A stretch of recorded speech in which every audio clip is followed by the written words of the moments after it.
how to fix this account is not allowed to use WhatsApp easily and fast. Hello guys, in today's video I'm going to show you how to fix this problem easily. So all what you have to do is very simple, so just don't worry. First thing you want to do is open the Google Chrome or any browser you have. It doesn't matter.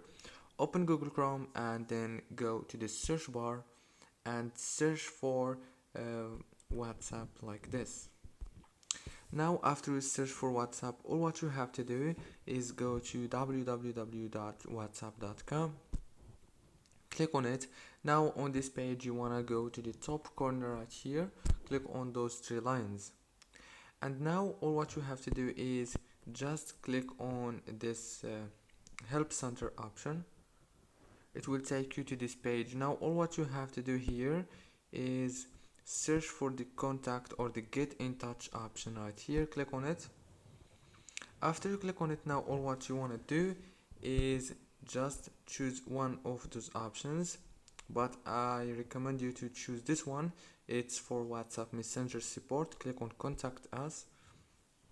Now click here and you need to fill all those informations and leave a message right here of the problem that you have, and they will help you in less than 24 hours, and that's it. That's the only way to fix this problem, guys.